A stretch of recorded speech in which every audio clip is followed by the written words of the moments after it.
GSMA Agritech. And today we'll be discussing how data from mobile networks can enable climate services in low and middle income countries. So before we start, I'd just like to acknowledge our donors. So this material has been funded by UK aid from the UK's Foreign, Commonwealth and Development Office and is supported by the GSMA and its members. So we've got a packed agenda today. I'll start by presenting a few slides to introduce the GSMA Agritech program, followed by a short presentation which will provide the context of today's session. Then we'll have a chat with Tharusha Wanigasekera from Dialog Axiata about their long-standing involvement in the provision of weather and climate services in Sri Lanka. And the majority of the panel, the session will consist of a panel discussion and Q&A, which outlines the perceived opportunities and challenges of CML data for weather and climate services. And we'll leave plenty of time for questions and for discussion. So please do add yours to the Q&A channel as soon as any come up. So to start with, I'd just like to spend a few minutes introducing the GSMA Agritech program. So we're part of the GSMA, which is the Global Trade Association of the mobile industry. And members of the GSMA are more than 750 mobile operators and almost 400 companies in the broader mobile ecosystem. Within the GSMA, there's a not-for-profit unit called Mobile for Development, which is positioned at the intersection of the mobile ecosystem and the development sector to stimulate digital innovation and deliver both sustainable business and large-scale socioeconomic impact for the underserved. And so within that sits the Agritech program, where our vision is to achieve equitable and sustainable food chains that empower farmers and strengthen local economies. And we do this by bringing together and supporting the mobile industry, agribusinesses, innovators, and investors in the agritech space to launch, improve, and scale impactful and commercially viable digital solutions for farmers in the developing world. And through our research and insights work, we inform the donor and investor community, as well as service providers themselves, on the operational and business models that have the highest potential for impact and sustainability. So today's session is focused on the use of data from existing mobile networks to improve weather and climate services in low and middle income countries. So GSMA Agritech has been supporting research and development activities in this space for over 4 years now. And we've recently published the learnings from this work in a report which you can access from our website. And the following slides cover some of the top-line learnings from this report and provide some context for the remainder of the session. So the work that we've done is based on the innovation that existing mobile networks can be used to observe rainfall at high resolution and at near real time. So to start with, I'd like to outline the principles behind this application. So data within a mobile network is distributed by the backhaul network, which is made up of cabled and wireless links. These links connect individual towers to one another and the network core. Wireless links are called commercial microwave links, or CMLs, as they use microwave radio signals to transmit data. And when it rains between two towers that are connected by CML, the raindrops scatter and absorb the radio signal, which leads to a loss of signal strength at the receiving tower. And by comparing the amount of signal lost during dry and wet periods, specialized algorithms can calculate rainfall intensity along the link path. Using this approach, each CML in a backhaul network can be used to provide an observation of rainfall. And these observations are then interpolated to generate gridded maps of rainfall, typically at a 1 to 3 kilometer grid size. And what we've learned from our engagements on CML is that a number of criteria should be satisfied for the approach to be effective. So the majority of links in a network must be shorter than 10 kilometers in length. Beyond this, the distance covered is just too large to generate an accurate point estimate. Similarly, the transmission frequency used by the link should be higher than 10 gigahertz. Lower frequencies are less sensitive to rainfall and make accurate estimates more difficult. Depending on how data is checked and how the algorithm works, several links may be needed in a given area in order to be able to triangulate data coming from individual CMLs. And finally, as a rule of thumb, when data is interpolated, Data points are created up to about 30 kilometers from the center of the link, just as a rough guide. However, the local climate will determine which thresholds are used in practice.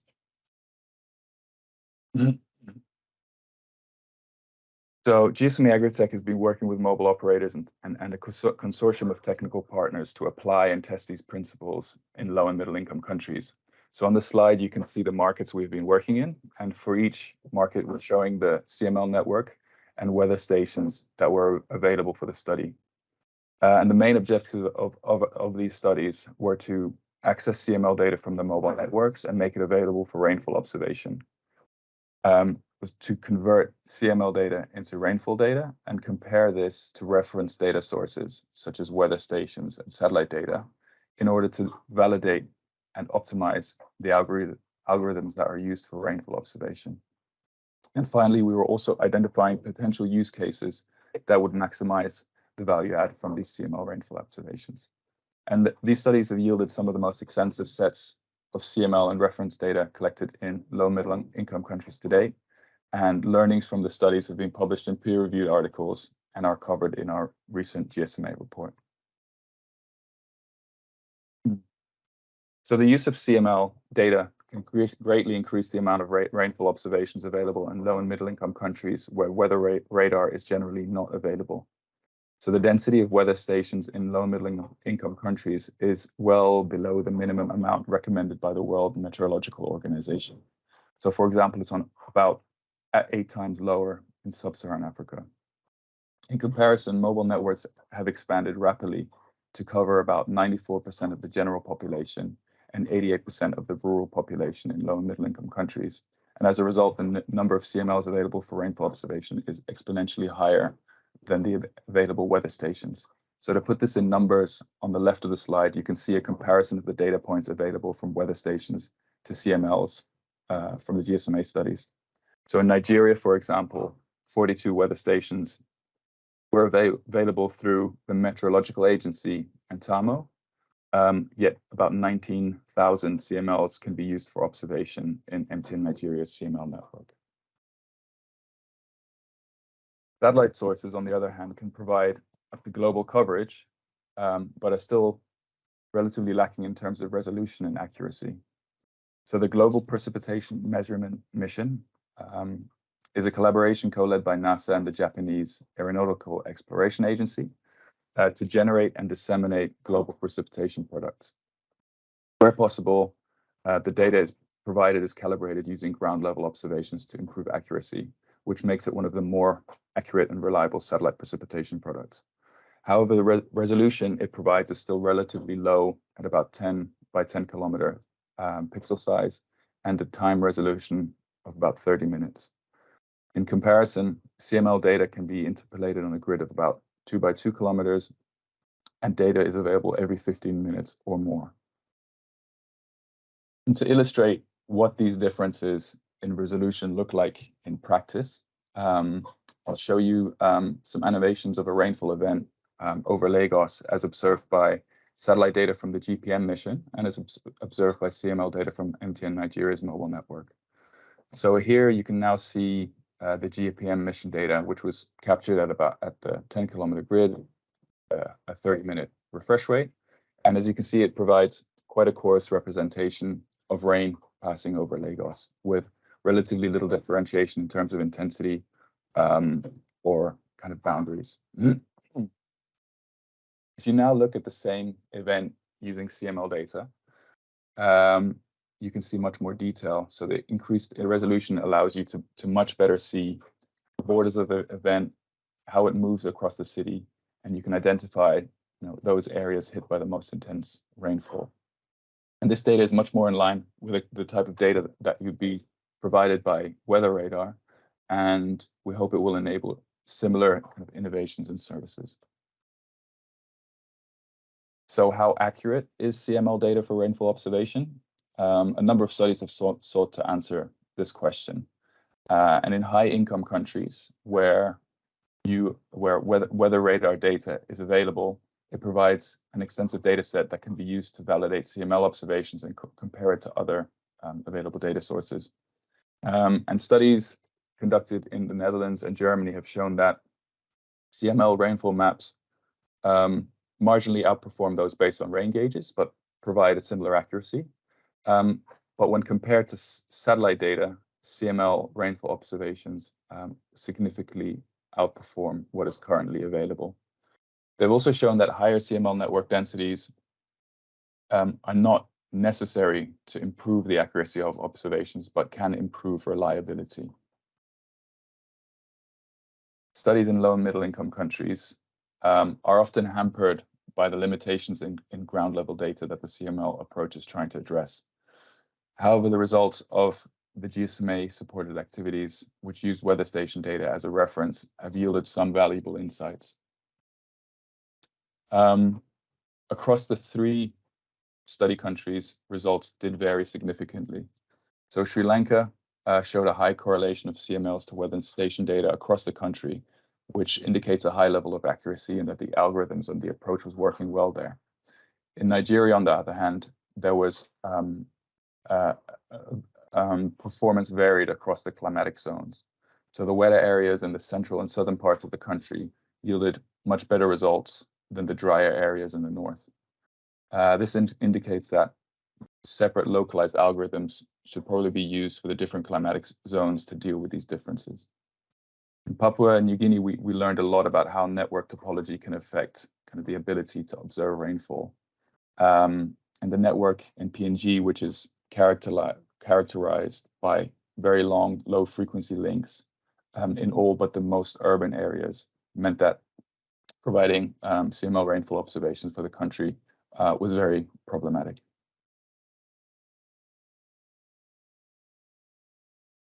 So the CML rainfall data can be used to create or improve a number of different weather and agricultural services that can strengthen climate resilience. We've shortlisted a number of services for which CMLs can be the primary data source, and so would add the most value. And I'll just go through these 4 use cases briefly. So rainfall nowcasting provides high-resolution forecasts up to 6 hours in advance, and can be run on CML data alone or a combination of CML and satellite data. And nowcast can be used to generate services for a variety of industries, such as heavy rainfall warnings for agriculture and evaluations of road safety for the transport sector. Flood early warnings use data from rainfall observations and water levels to identify areas that are at risk of flooding. And they've been shown to be very effective at preventing fatalities due to their efficiency and the relatively low cost of evacuating for a flash flood. Data-driven agricultural services draw on a variety of data sources, including weather forecasts and observations, to provide context-specific decision-making support to agricultural actors. And such services allow agricultural actors to better plan their activities and deal with weather-related risk. Finally, rainfall index insurance provides protection to farmers based on rainfall quantities, where payouts are triggered when rainfall amounts are above or below predetermined thresholds. And these services allow farmers to recover lost income or inputs during adverse weather conditions. But realizing the impact from these services requires collaborations among various stakeholders to enable service creation. And really having access to CML data from mobile operators is a starting point. However, weather and climate services are typically quite far removed from what is a mobile operator's core business. However, there are several incentives which can sway MNO involvement. So CML data can be seen as an additional revenue stream that is marketed to weather-sensitive industries. CML rainfall data can be seen as a strategic opportunity to develop or deepen relationships with providers of weather and climate services. And finally, the provision of CML rainfall observations may resonate with corporate social responsibility objectives, and can be a strong way to build brand value. And once MNOs are involved, of course, they can provide more than just CML data. They can also play a major role in distributing digital services through their various communications channels. Research organizations include academia and public meteorological agencies, and they've been at the forefront of developing the intellectual property required to access and convert CML data to rainfall estimates, and are likely to play a key role in data extraction and data processing specifically.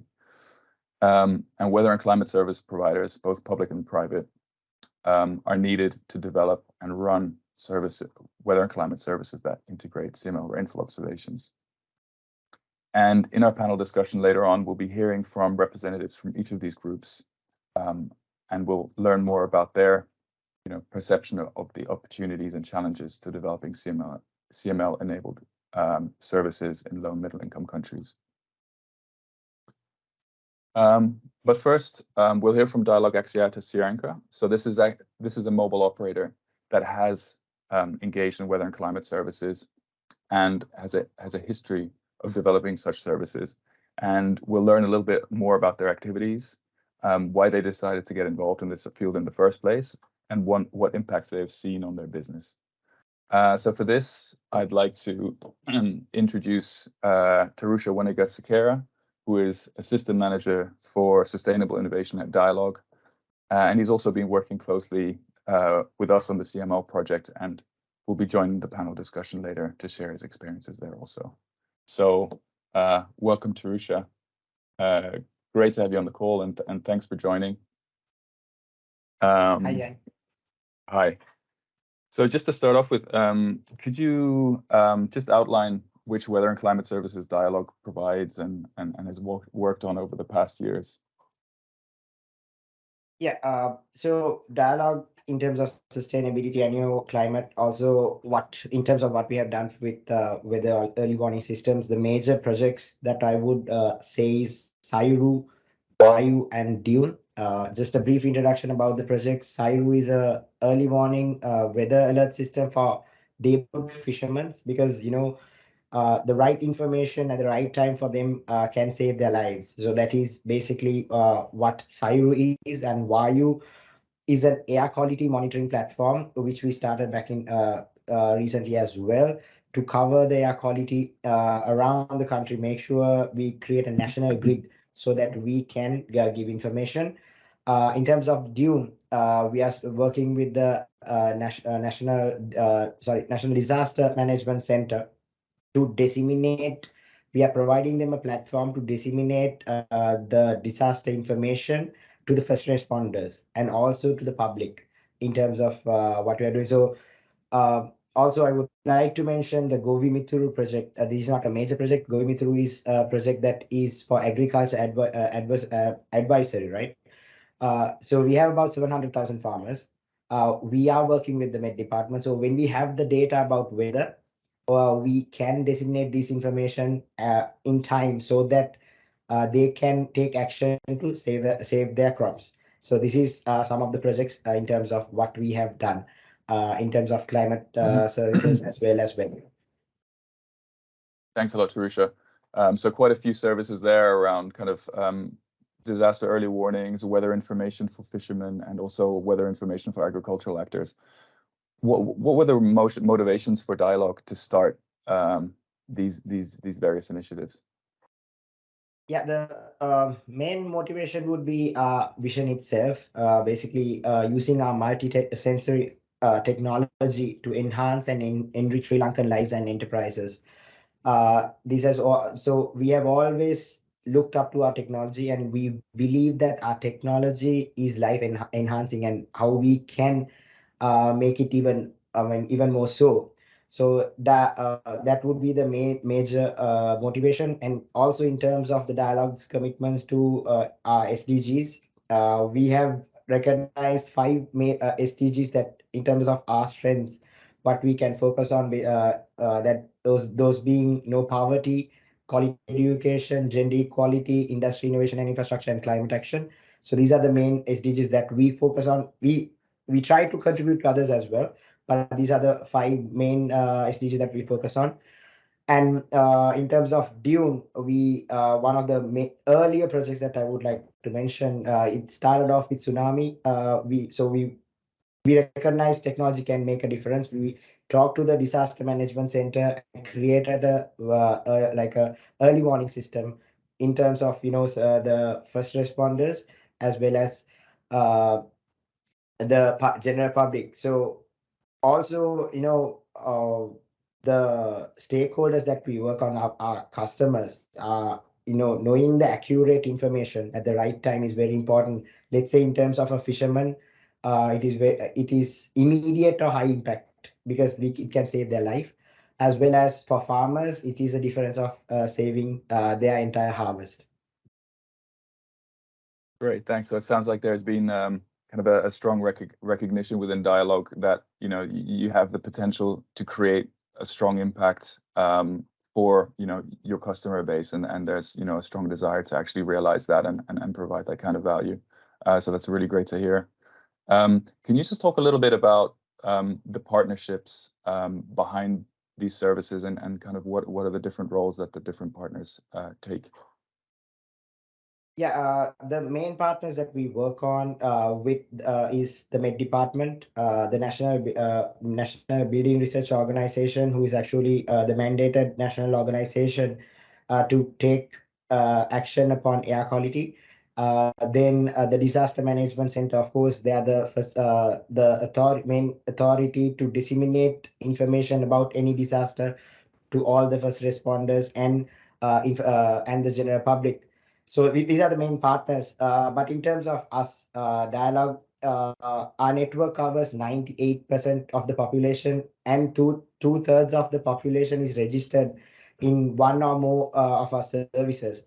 So for us, sending a straightforward and emergency in an emergency, a well-targeted alert, we are happy to carry this out for free, even though we have a small network target.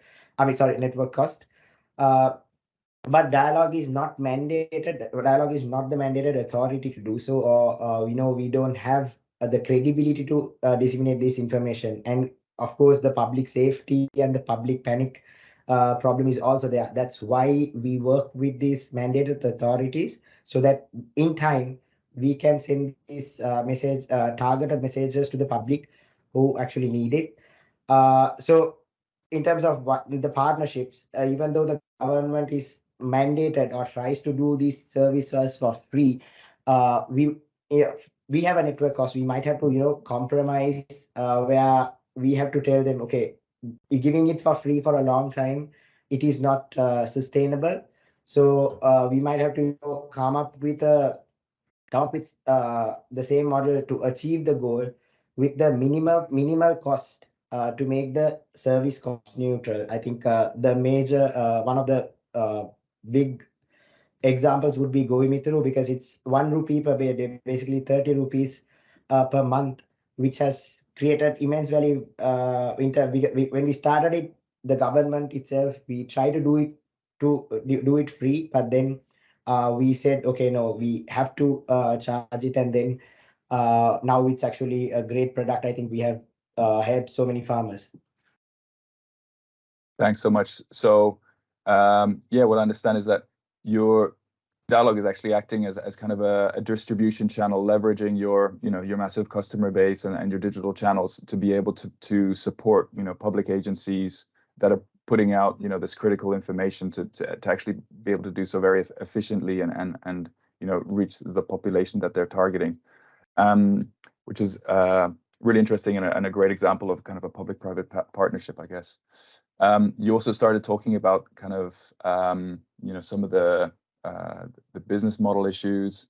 I'd be very interested to understand what are some of the impacts that Dialog has seen from these initiatives, in terms of potential brand image or customer loyalty, or and also return on investment, which you were just touching on. Yeah, I'll start off with a story. I think this happened 3 or 4 months ago, where a fisherman actually came looking for a customer care agent, Dialog customer care agent, to tell that Sairu service was able to save his life. Because he got the information on right time. He didn't go to the sea that day. If he would have gone, he didn't know about the weather information, but the Sairu service on time gave the information to him, so he stayed at home. His entire family was happy that they didn't lose a father. If would have gone there, he would have lost his life. So this is the kind of impact that we can create. Saving lives can, that cannot be even valued, and also massive is a massive motivation for that, and also a reward. And also it shows these kind of simple services, what kind of loyalty they can bring as customers. So this also brings up our brand value. So these are the things that I would like to highlight in terms of the impact. And these customers, in terms of the farmers or fishermen, they saw the mobile phone as an entertainment device back in the day. They switch it on for 2 hours during 6 p.m. to 8 to tell their family about where they are. But now they see it as a livelihood device. And in terms of an operator, they see the value when they started using internet, the data services or whatever, and they upgraded their device. So that they became more sophisticated users. So now, if you think of a corporate or a business point of view, that is also really great for us. Great, that's really good to hear, and a really good example of how kind of adding value, adding value-added services and value to the mobile channel can, obviously build brand loyalty, but obviously kind of the services you're providing are much bigger than that, and are able to provide real impact in terms of preventing loss of life and preventing loss of property. So thanks so much for that, Tharusha. It's a great example of how mobile operators can get involved, and how they can do so, and why they might do so. I'd like to move on now to our panel discussion, and I'm very grateful to be able to introduce our 4 distinguished speakers. So Tharusha will stay on the line and represent Dialog Axiata Sri Lanka and talk about some of the experience around the CML work that we've been doing. We're also joined by Frank Annor, who's CEO of the Trans-African Hydromet Observatory. We are joined by Priyanka Dissanayake, also, who is disaster risk management specialist at the World Bank. And we also have Remko Uijlenhoet, who is a professor of hydrology at Delft University of Technology. So welcome, everyone. Thanks for joining. We'll go through 2 rounds of questions. First, just to learn a bit more about the speakers' organizations, followed by a discussion of more of the opportunities and challenges to using CML rainfall data to improve and develop weather and climate services in low and middle income countries. So first, I'd like to start off with Priyanka. And I'd like to ask if you could provide an overview of the World Bank's activities in disaster risk management, and specifically kind of the work that you're doing in Sri Lanka. Yeah, thank you, Jan. And good morning and good afternoon, everyone.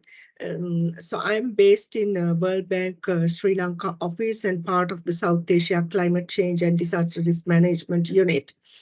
So the disaster risk management and climate change is very important for the South Asia region as well as for other countries, because you see with the climate change, there's an increasing number of disasters, mainly related to rainfall, because it's the variation of the rainfall that is causing most of the disasters. The high impact water-related disasters are the floods and landslides, which have become more frequent in Sri Lanka and many other countries in the region. And there is also disasters like drought, which are slow onset disasters, but impacts the agriculture and many other sectors, which has a lot of livelihood economic impact. So in Sri Lanka, our main investment project is Climate Resilience Multi-Phase Program, which is a 92 million investment project. And the main implementing agency is Ministry of Irrigation. And in this project, we are planning to work with, we are already working with the Disaster Management Center, Department of Meteorology, the National Building Research Organization, which is responsible for landslide risk mitigation as well as air quality monitoring, and the irrigation department, which is responsible for flood early warning. So in this climate resilience multi-phase program, one of the main activities that we plan to do is strengthening the forecasting and early warning in Sri Lanka. So if you look at the current forecast, what we are getting in the news and many media channels is it is something like 100 millimeters for Western province or some other province. So where the decision making is considered. So people cannot make proper decisions based on this message. But now it has transformed to the level when it's transformed to the early warning, like do not go to the sea for fishing, and these messages are coming, which is a very good development compared to for the last decade, about 10 years ago, 5 years ago, this was not in the case. However, there is more improvement is required for forecasting as well as early warning, because forecasting sometimes that we get the rainfall information, but sometimes people do not understand what is meant by 100 millimeters of rainfall or 60 kilometers per hour wind. So these things has to be translated into early warning message and disseminated. So we see the dialogue network has become very useful in this regard. And particularly the CML rainfall attenuation that Jan mentioned, and this new technology will be very beneficial because for most of the disaster early warning and forecasting, we need gridded rainfall data, because quantitative precipitation is extremely important for many disaster forecasting and early warning, especially for landslides. Because without quantitative rainfall, you cannot give the forecasting for landslide, and sometimes the evacuation is also required. But if we evacuate people and the landslide does not happen, that is also causing a lot of problems, because then people have stopped all their economic activities and then they tend to complain, you all just evacuated and, like there was no landslide. So these are some of the things that can be improved with the CML.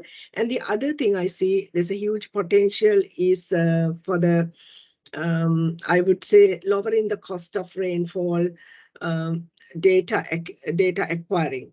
So these are some of the things that we do in Sri Lanka and other countries in the South Asia region as well as globally.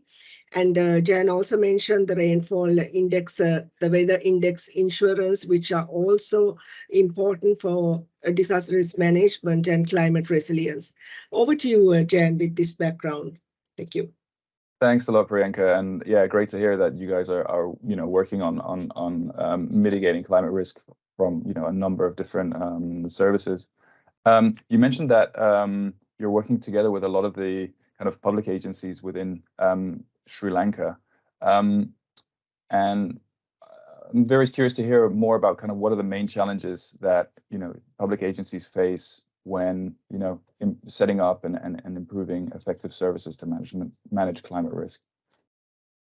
One of the main things you already mentioned, that's a sparse network of weather monitoring stations or rain gauges, because this has been challenging, and then even the automatic weather stations installed. For example, in Maldives, we have installed weather stations. However, maintenance has become very challenging. So even though some of these automatic weather stations are installed, they're not working most of the time. So this is one of the main challenges. Then there are other technologies like Doppler radars. But again, these are very expensive and highly sophisticated equipment. Even the installation, even purchasing and procurement, there are many challenges for example, for Department of Meteorology. Once they try to install a weather radar or Doppler radar, and in the transportation that got damaged, and then they couldn't install that. Then again, like they have secured funding from another donor agency or a development agency.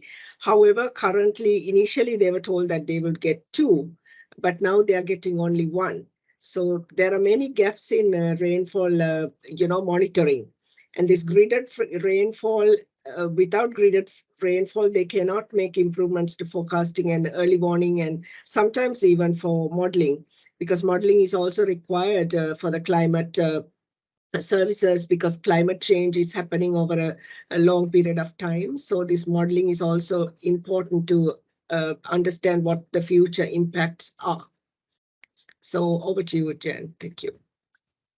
Thanks so much, Priyanka, for kind of outlining those different challenges and also kind of underlining some of the challenges that we've also been seeing, you know, from our wider work on CML. I'd like to move to you now, Frank. And we've heard a little bit about kind of challenges from the public sector activities within, you know, the more public sector. I'd be very interested now to hear kind of your perspective from the more the private sector.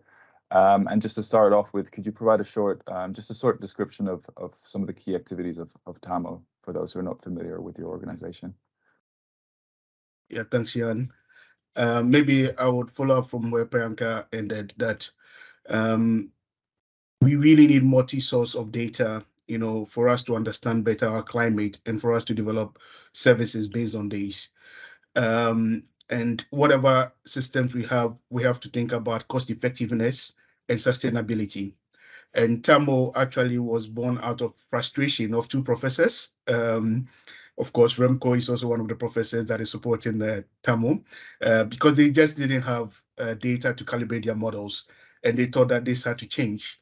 Of course, they started in Africa, but the same situation is in Asia and other parts of the world. You know, so we needed to improve the observation network, and to do this, of course, required that we work with local agencies so that at least there is some sort of, I would say, local know-how to maintain the systems and to keep it running. So we also have less employees from the countries where we work. Currently, TAHMO works in 23 countries in Sub-Saharan Africa, and we have a network of about 650 stations. But of course, it's not just the setting up of the station that is important, like Priyanka alluded to, but it's how to maintain it. And to do this, we needed to set up some sustainable business models together with the national med agencies to keep the stations running. And this is mainly through climate services. But climate services are also mostly perceived as public goods. So often the question is who has to invest in keeping these stations running. In Europe and in the US, you realize that the government is very much committed to this and therefore makes funds available. But in most parts of the developing world, this is not the case. And this has been the challenge that TAHMO, together with other private sector, is trying to work with the national institutions to address.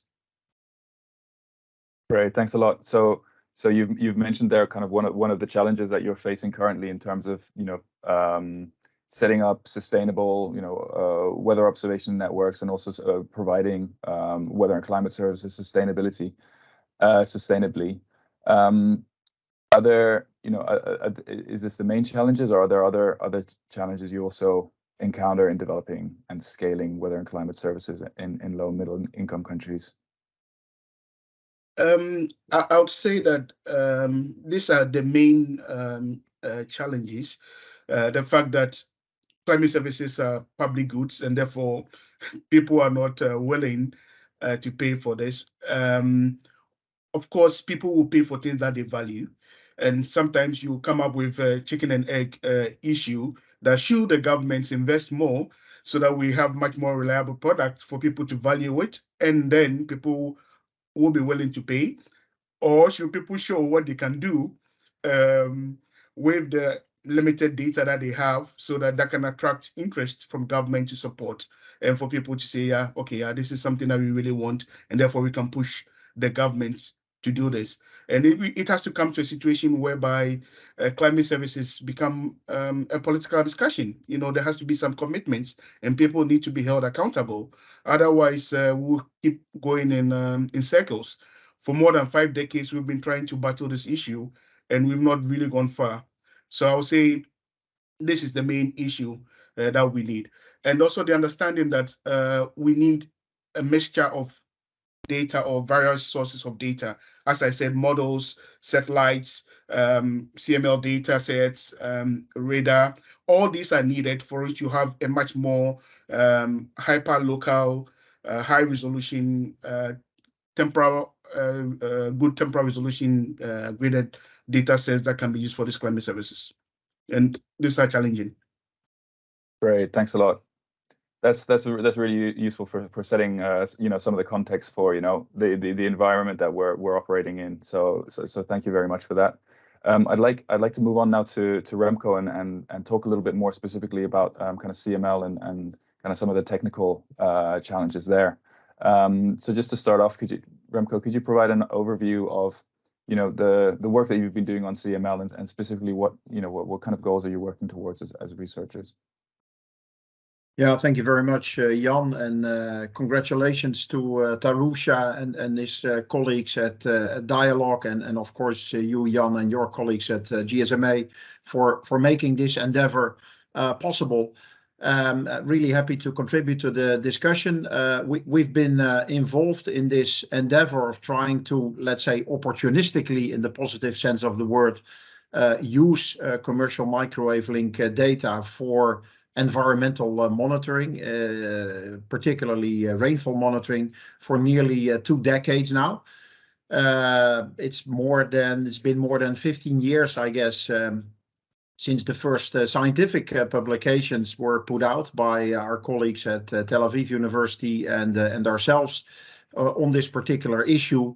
And I've come to realize that it takes an awful long time and a lot of effort and energy to turn, let's say, a scientific idea into practice. And Frank, I think, thank you very much for emphasizing the urgency of this matter. And I think this meeting that we're having today is really a timely meeting with World Water Day coming up tomorrow and the UN Water Conference taking place this week. We really need to get our act together when it comes to climate services. And talking about climate services, hydrology and water management, which is my field, is at the heart of that, I would say. And we cannot do our science nor our engineering without reliable precipitation data, either in the developed world or in the developing world. And from that perspective, trying to make use of existing infrastructure, because that is, of course, you could say the unique selling point of this approach is we're not acquiring or developing new infrastructure to measure environmental variables, to measure precipitation. We're making use opportunistically of existing infrastructure, and by means of, let's say, smart processing techniques, we're able to produce rainfall maps based on those. Also in areas of the world where dedicated sensing networks, as Frank and Priyanka also underlined, are lacking or in any case very sparse. And that requires a public-private collaboration, and that is what we're currently working on, I guess. So thanks, Jan. I think that is, let's say, my initial feedback to your question. Thanks so much, Remko, and thanks for kind of emphasizing the opportunity and also the urgency to act upon the opportunity. I provided some kind of very, very top line kind of results about what we've seen and of kind of the accuracy and the potential of CML data. Could you provide kind of a very short kind of overview of the state of art in CML and how it compares to the other kind of rainfall observation sources that are available today?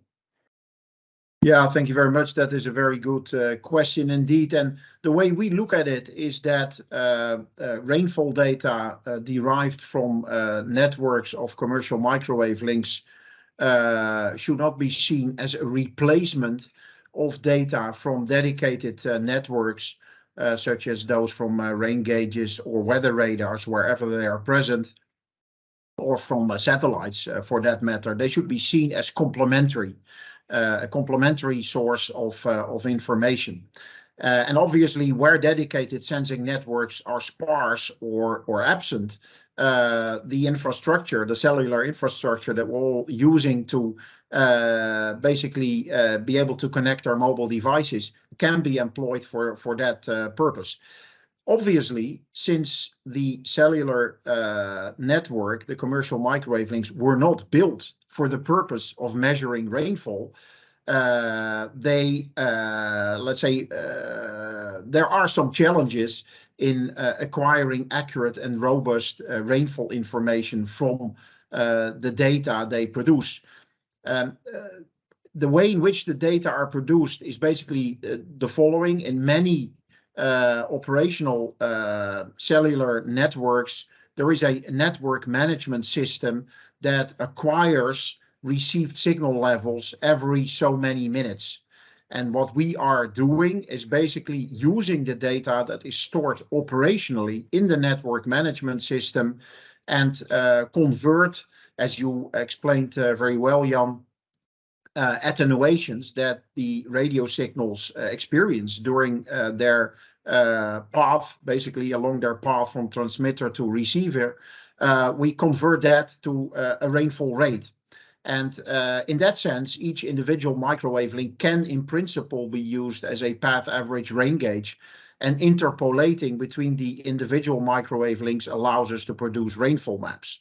Now, that may seem like a perfect solution to the rainfall measurement problem, but as I indicated, these devices were not designed to measure rainfall. So, for instance, antennas get wet, or antenna covers get wet whenever it rains. That is obvious, which causes some excess attenuation, which should not be erroneously interpreted as rainfall, but should be adjusted for. So part of our, let's say, retrieval algorithm, so to speak, accounts for that. There may be other sources of attenuation of the radio signal along the link path. For instance, water vapor, for instance, oxygen, depending on the frequency employed. So those also need to be accounted for. And finally, and you also refer to that, in some of the networks that we're using, particularly in some of the most challenging environments, you gave the example of Papua New Guinea, for instance, some of the microwave links are quite long, a few tens of kilometers, and operate at frequencies where the relationship between the attenuation suffered by the radio signal and the rainfall rate is, let's say, slightly less strong. So in those environments, it's really challenging to turn attenuations experienced by the commercial microwave links into rainfall rates and produce rainfall maps. But that said, together with the GSMA and local mobile network operators, we're doing our very best to, even in those challenging environments, produce rainfall information where it's, well, so much needed and in many cases virtually absent. Great, thanks so much. That's really good to hear more about kind of the nitty-gritty technical detail. And even though the results that are coming from the work that we've seen are already very promising, there remain to be kind of areas where improvements can still be made. So we're looking forward to kind of seeing the technology develop over the coming years. I'd like to move back to you, Tharusha, and just learn a little bit more about how Dialog sees the opportunity of CML and what are some of the kind of long and short-term aspirations it has for CML data products. Dialog has been working with GSMA kind of probably for the longest period of the MNO. So we've been working together since 2019, and we've been very grateful for the collaboration. So yeah, could you outline how you view the opportunity in CML? Thank you, Jen, and also thank you, Remko, and also GSMA team for giving us this opportunity, as well as being helpful throughout the project.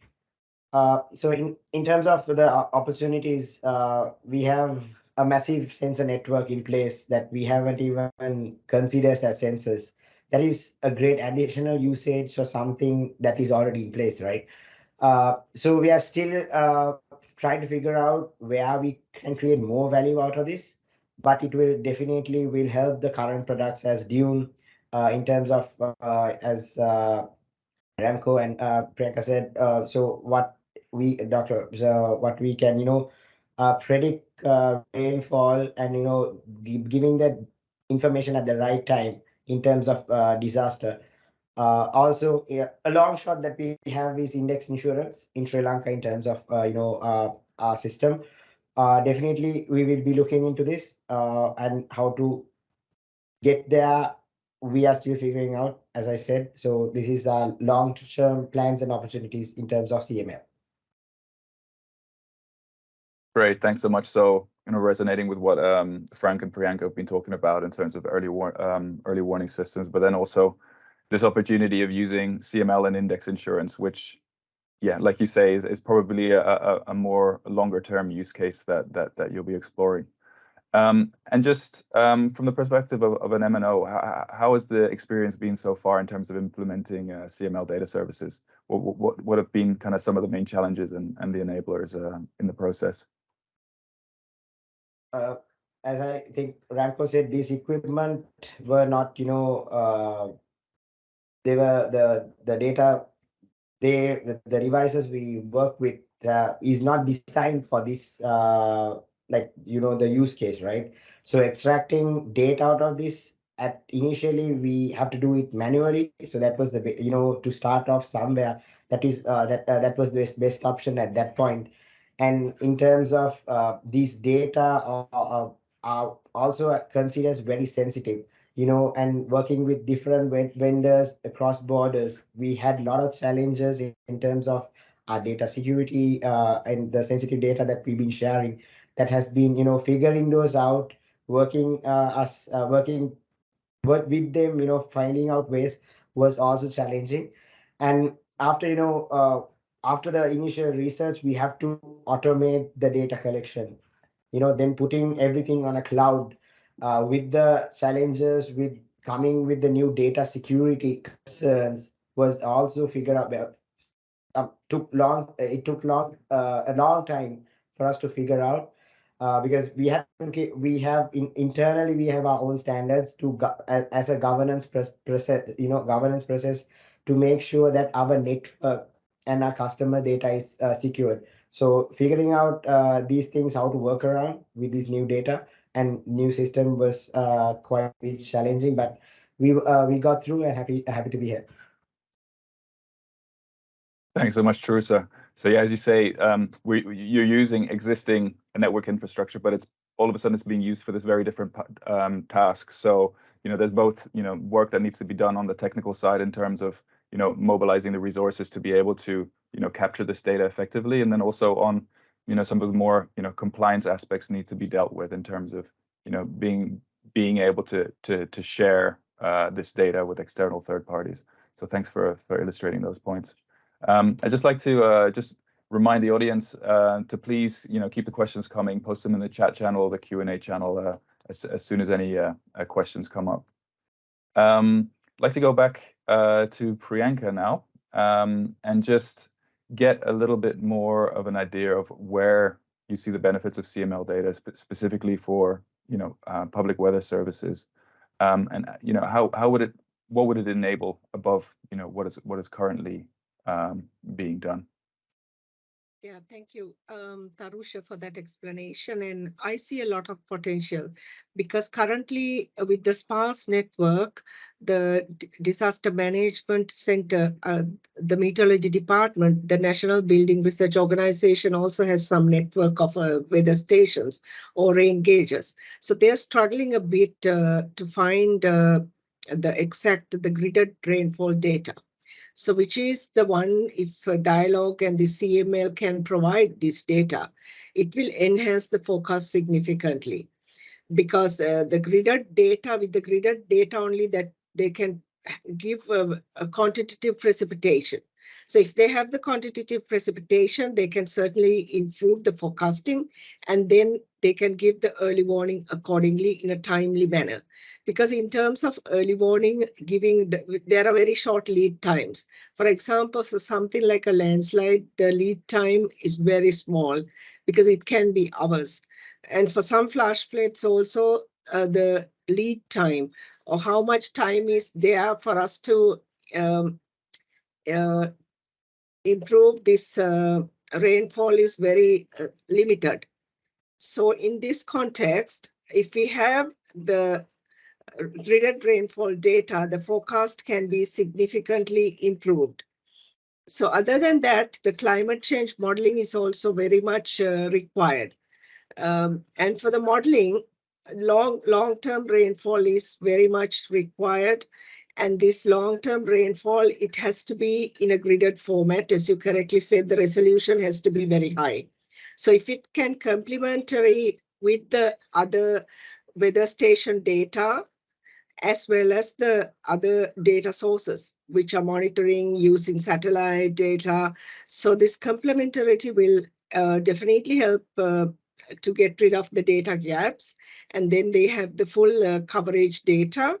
And for Sri Lanka, we need for the entire island, because there are many river basins, like 25 river basins, which are prone for flooding. And 10 districts are prone for landslides.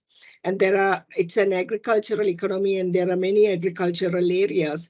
The weather information is extremely important, and even for reservoir operations. Because right now, the decision making for reservoir operation is not based on the forecast, because it is up to a certain extent, a seasonal forecast is very important. But if we can improve the seasonal forecast and we can improve the farmer, this is the amount of water available for the next season for you to cultivate, so they can decide on the cultivation area. And then the other thing is the weather index-based insurance products. In India, it is very much used. This is very much developed. In Sri Lanka, the insurance products have not penetrated a lot. There are few examples where the farmers can benefit. So with these gridded data, that industry also can improve, and there are many benefits to the farmers and different sectors. There are many sectors that require climate services. Aviation, like fisheries and agriculture, Tharusha already mentioned. But there are other private sectors such as logistic companies, and even the public. Currently we do not know which road is underwater, because sometimes in the morning only we know like which road is underwater, and then like you can't go to work, you can't go to school. So there are many sort of disruptions to day-to-day work. So our main objective of the climate resilience multi-phase program is with these government agencies to improve the forecasting and early warning, so people can take action based on the warning. So right now, like for decision making, they need a very reliable warning that comes to them. So then only that they can take a decision and they can protect themselves as well as their properties. Over. Thanks a lot, Priyanka. So it sounds like there's a number of applications that it could feed into, both kind of very short-term weather services like early warnings, where you need this like very real-time, high-resolution data source to be able to predict things like flash floods and landslides. But then there's also kind of the longer-term applications where you're looking at, the impacts of climate change. You're looking at seasonal forecasts that can inform kind of more strategic decisions. Thank you. And just in terms of the creation of CML-enabled public services, where do you see kind of the main barriers that need to be overcome, and do you have any examples of how such problems have been dealt with in the past? The public organizations can immensely benefit, because right now, sometimes, the public do not trust the warning. So this is a major constraint, because even if the warning is given, sometimes people do not evacuate. And even if people evacuate, there had been some cases that they are not prepared to move their goods. For example, small businesses in towns. So at least like if they move their goods upstairs, that can, like prevent the economic loss. So this type of, if, this gridded data is available, because there are many, the data points are vast compared to the rainfall network or the rain gauge network. There's enormous data coming in, so that can certainly improve the accuracy of the warning. So then people will take action based on the warning. Because right now, if they do not trust the warning, if they cannot take a reliable decision, if once when they take the decision, if it is really happening, then people will be convinced to take that decision and to protect themselves and their properties. So I think with this gridded rainfall available, and then in terms of modeling, because right now, most of the developing countries, even the middle income countries, they lack data what the climate change is going to do, because there are global predictions. It needs to be downscaled to local situations. So this downscaling also depended largely on the rainfall data. So if these are available, then these global predictions and global models can be downscaled to suit for local situation where the public agencies can benefit, to give more information and data. More information, I would say, that the general public, the different sectors, farmers, fishermen, all these different sectors can benefit. Over to you. Thank you very much, Priyanka. Just moving now on back to Frank. Be very interested to know that how, as a private weather services provider, you currently work with public agencies, and if you could describe what these relationships look like and where you find synergies. Yeah, thanks, Jan. So I think working with the public sector is really fundamental for our success at TAHMO. So mainly collaboration with the national agencies. This is National Hydrological and Meteorological Services, provides us with, let's say, the opportunity to work in the country, because, for example, you cannot issue an early warning system as a private agency or enterprise in the country. There are laws that govern that. And so basically you need to work with the government agencies. Of course, there are a lot of people that do not do that. They just through apps and stuff, push messages and stuff. But if you need an authentic source and you need to really scale your activities, then it's important that you have legitimate business operations. And therefore, TAHMO hardly works in countries without having what you call memorandum of understanding with the national governments, because we do not intend to replace them, but we want to sort of support their activities. And therefore, we need to define win-win situations whereby they benefit from the activities that we undertake, and we also get their support to be able to scale the collection of this data for the development of climate services. Also, of course, we really need to understand that sometimes there are some gaps that can be filled by the private sector, but the private sector has to see it as a way of having a good relationship or building on the trust and transparency of the activities with the national governments, so you can get the legitimacy to also go about your activity. So for us, without an agreement, we will not want to scale our activities in countries. Otherwise, it's of no value to us. Yeah. Great, thanks a lot. So, cooperation with the public agencies is, and like you say, in a lot of cases mandated, and will also, feed into improved services. So very important to establish those relationships. And the other question I had was, if when CML data or rainfall data is becoming available, what are the steps that are required to integrate this CML data into the services and activities, and what are the kind of requirements you have of the CML data? Yeah, so one is the fact that as TAHMO, we're trying to build services in a modular structure. And as I said, we need various sources of data for improved services. Now, the CML data, like Remko discussed, they already have an algorithm that outputs the data more into time series. Let's say data sets. And once they are in time series data sets, we can easily ingest this into our model. So we don't have a problem with that. The only issue is with regards to the services. And as Priyanka and Tharusha said, if it's for early warning, then you need almost near real-time data. And that is where we need to discuss with the mobile network operators as to whether we can have this as near real-time as possible. Near real-time doesn't mean immediately, but at least there has to be some short time lapse where we can have access to this to ingest and to input into our model.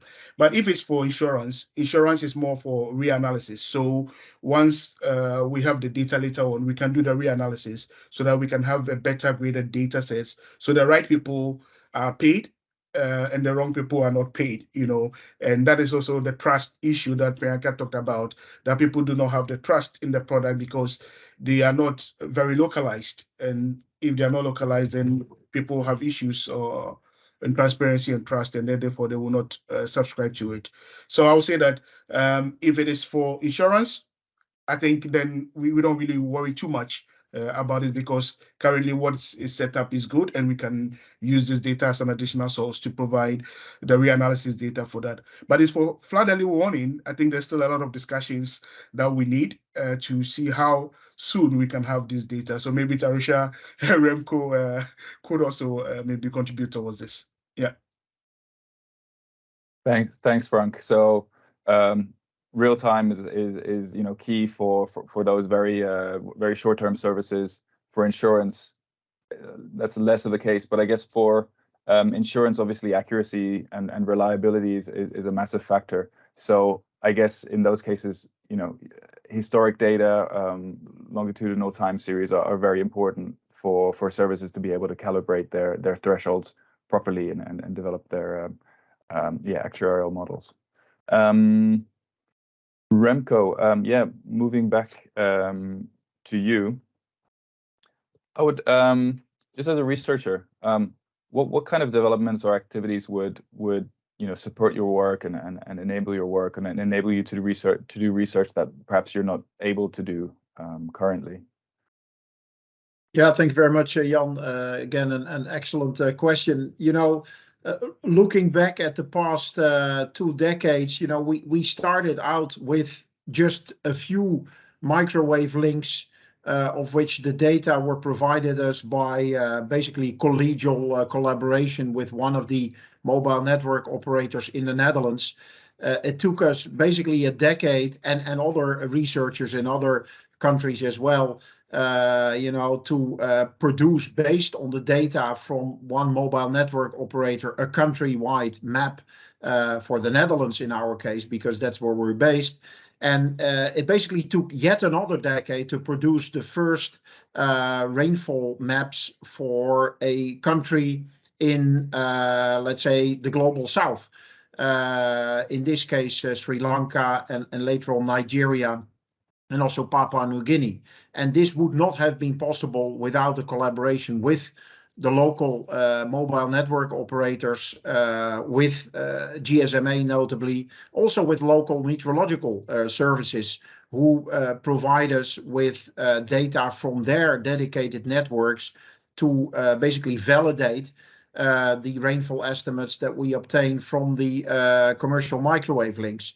So in that sense, it's that ecosystem, if you will, of, on the one hand, the mobile network operators, who are the data providers, of course, the academia developing algorithms to retrieve rainfall information from those commercial microwave links, and finally also public partners such as the National Meteorological Services, who can provide data to basically verify the quality of the estimates that we obtain. Obviously, to a large extent, currently we're doing this work, you could say, out of curiosity and through collegial collaboration with partners, both in the Netherlands, in Europe, and worldwide. And it would be great if there would be more substantial and also more, let's say, long-term support, both in academia as well as for the mobile network operators and the national weather services, to basically join forces to turn this promise, if you will, into a operational reality. And that is also what Priyanka and Frank and Tharusha were mentioning before. The dream I have basically is to produce not just local or country-wide rainfall maps, but to produce continent-wide rainfall maps. based on these networks, and not just, let's say, after the fact for climatological applications, but in near real time. And even more, Priyanka was also referring to that.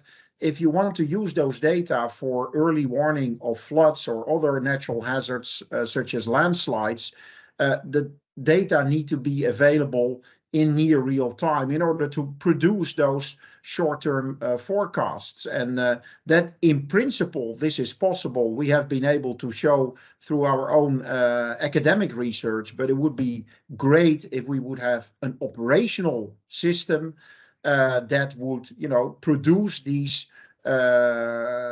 continental precipitation maps in near real time based on commercial microwave link data, and at the same time provide short-term forecasts based on those. Likely integrating the dedicated rainfall gauge data that are available locally, such as through TAHMO in the African continent, or from local Met services, for instance, in Sri Lanka or Papua New Guinea.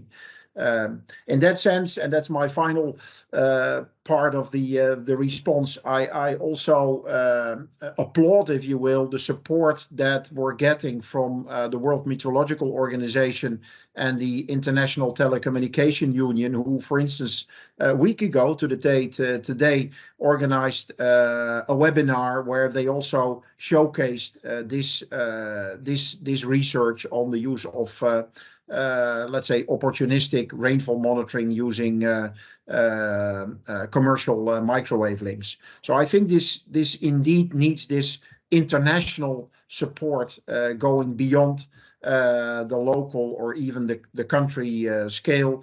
And in that sense, I think this is really timely with World Water Day coming up and the UN Water Conference. And in Europe, we're trying to establish now a European-wide network through the European Cost Action, as it is called, a European program called Open Sense for Opportunistic Precipitation Sensing Network. And I actually invite my colleagues here around the digital table, but also others in the audience who are interested to learn more about the potential of this technique to join Open Sense. I will share the link in a minute. You can basically subscribe to conferences and meetings that we're organizing, also courses to learn more about how to work with these data. Thank you very much, Jan. I'll leave it with that. Thanks, Remko. Yeah, you outlined a very kind of bold and ideal kind of vision for CML, and hopefully one that we will be able to realize. But obviously, lots more collaboration internationally is required to make that happen.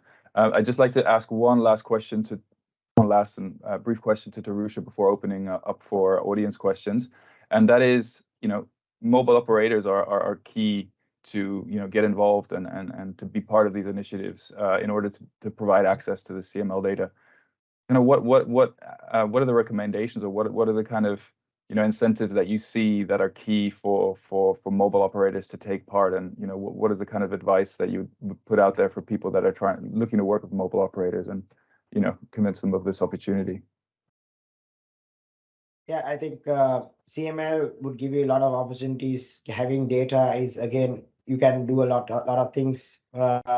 But recommendations, I would say step one would be to access your equipment and see it is possible to get this data and how to start, where to get this information, and where to whether you need to do an investment.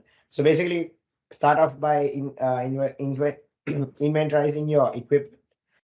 Step two will be see how you can create value out of this data. Then step three would be finding correct partners, because that is, I think, very important in terms of this going forward, taking it to market. Last would be to come up with a sustainable business model. Going forward, there will be a lot of problems in terms of business when you think of a telco as well. So I think finding a sustainable business model is also very important in terms of getting into this area. So yeah, those are the recommendations that I would have. Thanks a lot, Tharusha. That's good to hear it laid out like that from from a mobile operator themselves. Great. So now I'd like to move to some questions from the audience. We've got about 15 minutes, just under 15 minutes to address those. Helping me with that is my colleague Abby. Do you have any questions from the chat that the panel can address? Hi, Jan. Abby. Yes. Hi, Jan. Hi, everyone. Yes, we have a few questions. And the first is from Simon. And he'd like to know, is it key to have at least 10 years of historical data to calculate risks and price insurance products? Is it possible to analyze CML data from the past, or is it only available live? Okay, great. So I sounds like I think that's a two... question. So there's two questions in that. And the first is it key to have the 10 years data, past data, or is it possible to use, is it possible to analyze past CML data? Great, cool. So I think that's the part of that question is about data accessibility, and from our experiences, mobile operators don't typically collect CML data currently. So before they engage with a program that is around or focused on CML rainfall observation, they are not typically storing CML data. They're using it on a much more kind of ad hoc or short-term basis just to monitor their mobile network and to ensure that the network is functioning correctly. So they would need to start building up these historical data sets, as soon as they are aware of the opportunity and are willing to engage in CML activities.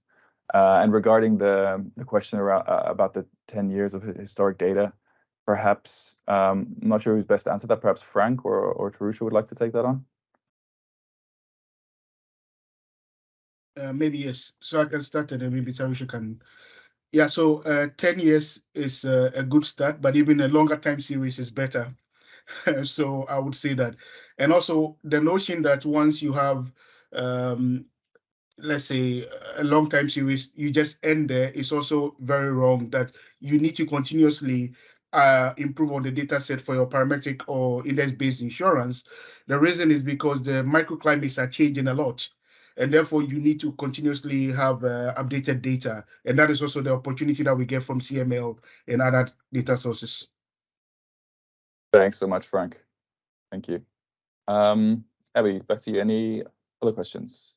Yeah, thank you, Frank, for that. We have another question from Daniel Paxa, and he'd like to know, in the case where one provider doesn't have enough links to cover the entire country, have we considered multiple operators, working with multiple operators within a country?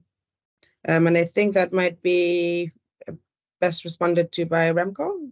Jan, correct me. Yeah, thank you very much. That is an excellent question indeed. And it's true that out of basically practical reasons, for the time being, we have mostly in each country where we have worked, including the Netherlands, mostly collaborated with one mobile network operator. But in many countries, obviously, there are more than one mobile network operator. And basically to make the best out of this, it would be great to combine the networks of multiple mobile network operators in one country, for sure. In the Netherlands, we've tried to do so. It was not that easy because the different mobile network operators also have different, let's say, schemes, if you will, by which they store the data, slightly different formats, but it's definitely a possibility. It would require some thinking through also if we, of course, start a discussion about business models, about which I saw also some interesting questions in the chat. But no, it's a really important subject. Maybe also, if you allow me responding to the former question about the long-term data sets, that is also a very good point. And I'd like to note that this is not only relevant for the purpose of, let's say, following or monitoring the changing climate, or for instance, deriving statistics which could be used for insurance purposes. We're also approached regularly by space agencies, notably by NASA from the US, who actually are in need of what they call ground validation data to monitor, if you will, evaluate the performance of their satellite rainfall products. And in many parts of the world, of course, good ground validation data are lacking. And that is also where commercial microwave link data could play a role.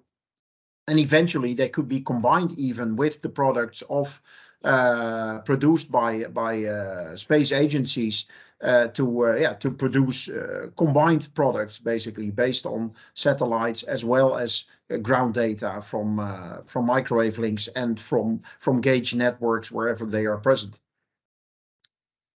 Thanks, Remko. Yeah, lots of very interesting developments happening kind of in the satellite space, and good to know that actually, you know, that won't again take over from other data sources necessarily, but there's, you know, more synergies to be won by combining those two data sources. Do we have another question, Abby? Yeah, and I think following on from Daniel's question about working with multiple operators, we have a question from Alistair about how to work with MNOs and to convince them to provide access to this data. So perhaps one for Tharusha Dialog. Yes, I think it will depend on the MNO. I mean, organization definitely, but in terms of, you know, what your proposal is like, what you want to do, it will definitely depend on that. And then agreements as such, you know, again, sensitive data, as we mentioned earlier, it's very hard to, you know, share it. We have done it with heights, so I don't think it's not impossible. It's you can do it. Again, having a proper understanding on, you know, where to use it, how to use it, and coming up with a model where you can make a difference for a customer. I think that would be the main reason for, or to change someone's mind, to create change. Thanks a lot, Tharusha. And maybe just to add to that a little bit, just from our experiences of working with several mobile operators, I think it always depends on the mobile operator themselves and kind of what types of activities they currently have, and you know, what might incentivize them. So, you know, you explained very well that for Dialog there's already quite a strong, realization of the potential impact that you can have as a mobile operator. And you're providing services that, you know, generate socioeconomic impact, and you can see the value that drives to your brand. For other organizations, like for example, we've been working with MTN in Nigeria also, there may be a more kind of strategic perspective where they're looking to, you know, develop new services for new sectors, and this might be a way of, you know, developing relationships with relevant providers to those different kind of sectors. And I think what's also important is, you know, what you were mentioning around kind of the technical and the compliance aspects. The more of those questions that we can answer for a mobile operator, so the easier we can make it for a mobile operator to access data and to share data, the lower the threshold is for them to take part. So I think definitely, you know, coming to a mobile operator with kind of a business plan or an opportunity that resonates with their specific strategy, and, you know, the technical expertise that can help an operator easily implement, you know, accessing CML data, sharing CML data, is likely, you know, to drive that, you know, that willingness for a mobile operator to take part in your venture. And I suppose having some partnerships in place with organizations like insurance providers also would help with that. Definitely. Yeah. We have another question. We've only got a few minutes left, so I'll combine these two into one. We've got a question from Melanie and Edgar, both around business case and monetizing CML and how to make that proven commercial model for MNOs. So I'm not sure who's best placed to take that, so I'll leave it with you, Jan. Sorry, so is this around the business model of monetizing CML data? Exactly. Great. Perhaps actually, I mean, I think that's kind of wrapped up in the question of, monetizing weather and climate services, because eventually this is what CML data is feeding into, and that's kind of one of the challenges that we faced. And perhaps that's something maybe Frank could talk to as a private sector weather and climate services provider. How do you deal with that, or what are some of the strategies you take to cope with that issue? Yeah, thanks. So I think we should not just isolate the CML data set, because as I said, it's just one data source out of many that is needed for the provision of localized climate services. So once you have that information, you are able to localize the service and better target it. And this, for the MNOs, it creates content. So for example, you can discuss about the content creation that would improve their stickiness. And therefore they would want to have this content. So for example, you can push it there and then they can disseminate it with companies like Farmerline, who are also online. And we have to have a profit sharing, or let's say a cost and benefit sharing mechanism. And that would differ from country to country and from MNO to MNO. But basically there has to be value in terms of the use of the data, and it can only be valued if there's a service at the endpoint. And for the MNOs, it's more about the content. So what content are you creating for them that they can sort of piggyback on it? So I think that is mostly what drives the discussions for cost and benefit sharing for such services. Thanks. And maybe we've got maybe very shortly, Tharusha, you were talking about a kind of return on investment on services like Govi Maturu. As that's obviously important for a mobile operator who's commercially active. Can you just maybe very briefly just talk about how you look at getting return on investment on these services, and and how that's worked out in practice? Yeah, I think going through in terms of what we have done is we created value, like again, what makes a difference for the customer. They are willing to pay that simple amount of basically 1 rupee will actually save them in the end of 3 months of their harvest.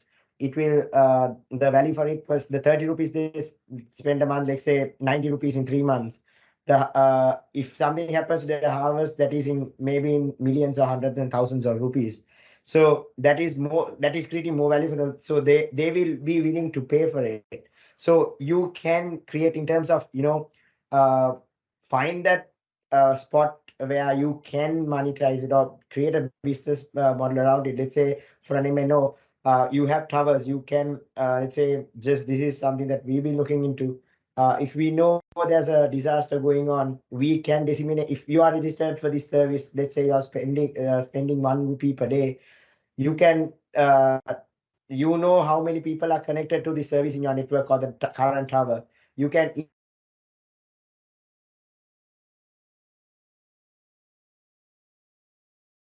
Oh, and unfortunately we've lost Tharusha there, and I. Sorry, I think am I back? Sorry, there was a connection issue. Sorry, yeah, we can hear you again. Perhaps you can just recap your final point. Yeah, so as I was saying is we can immediately send information. Let's say in terms of a disaster, we know how many people are connected to a tower. So if they are registered for this service, if we have a model business case around it, we can disseminate the information within seconds. So I think we have to research on this. We have to see the business case. We have to test it out. I think there are various things you can do, but in terms of building business cases, I think it is possible. We have done it with Going Through, which is actually working right now. And that would be one example.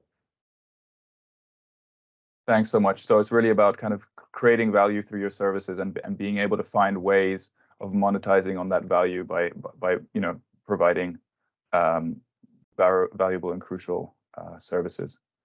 Thank you so much. I think that brings us to time. So I'd just like to thank all of the panelists very much for your contributions to the panel discussion, and also thank you to the audience for your interest, for the comments in the chat, and for the questions also.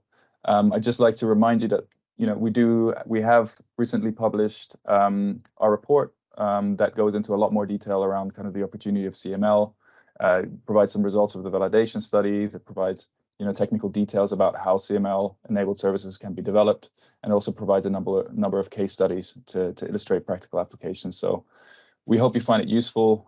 Please do go check it out. And yeah, I'm always available and happy to discuss. So please also feel free to reach out to myself if you're interested in discussing further. So thanks again, and have a great rest of your day. Thank you.